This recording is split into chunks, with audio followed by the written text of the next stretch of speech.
yeah, you'll be performing in Continuum Festival.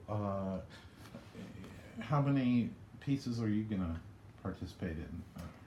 Well, I'm playing on the Blue Shift Ensemble concert, and I'll be playing two different pieces on that program. I'm not playing on every piece in that on the Blue Shift concert, but a couple of them. We have one of them is a really cool amplified string quartet piece, and that involves having one speaker placed around the room for each musician in the quartet, and the composer is going to be manipulating the sound of the quartet live in real time using his computer and various effects on his computer. Nice. And playing back the manipulated sound as well as our natural sound through the speakers. It should be really cool. And I'm also playing on some of the John Cage stuff, which is happening on Friday. That's August 17th. We're going to do a few different John Cage pieces. There are a bunch of different people involved in that. That's not just Blue Shift. There's one of the pieces on the John Cage program is a piece for 12 radios, performed by 24 people.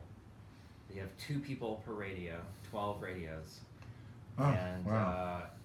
So that's going to be really interesting, and I am playing on that one. So there's also a John Cage piece with amplified cactus that's going to be performed on the program as well, and I think Jenny Davis is going to be performing that one. So that should be really cool. Wait a minute, amplified cactus. I don't think. What a resonant quality a cactus has. You don't usually think of cactus as being a musical instrument, but John Cage made it so. I think the plan is to attach a contact pickup to the cactus, and you pluck the thorns. With thorns, I guess, or whatever you call them, of the cactus to produce sound. So it has to be amplified for sure. Yeah.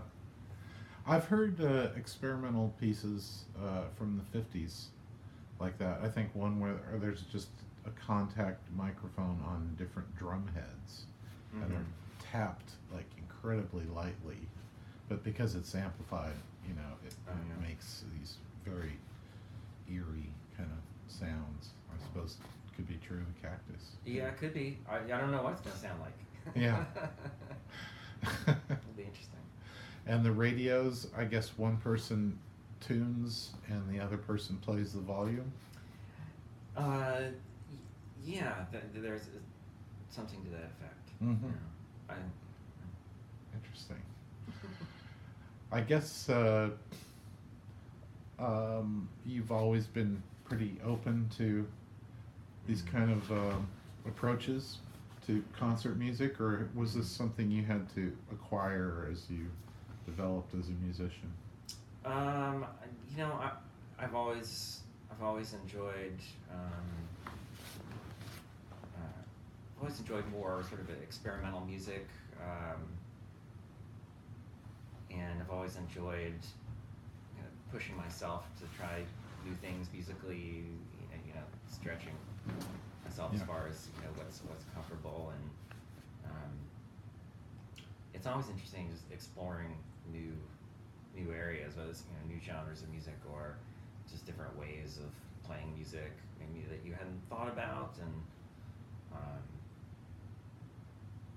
I've always been a fan of John Cage's music too, and his approach. He has such a unique approach to writing music. And I love the way that he's always open to outside influences creeping in, whether it's outside sounds like a piece like 4 minutes and 33 seconds, which we're also performing on the John Cage concert, and which of course is 4 minutes and 33 seconds of silence, other than the ambient sound that's going on around you. Those kind of things that really kind of opened my mind up to thinking about different ways of making music, or different sounds that I hadn't thought of as being musical, that you can kind of choose to hear in a musical way if you want to. Yeah. remember thinking during the Blue Shift Iceberg collaborative Mhm. concert that just with the setting there in the concourse, what a great place that would be for the 4 minutes and 33 seconds. Mhm. Of course, I don't know, where you'll be staging that piece. Right. now. I think that piece. I think it's actually going to be in the listening room, which Uh-huh. is a little quieter. Yeah, But I'm sure this will be an interesting experience. yeah, yeah.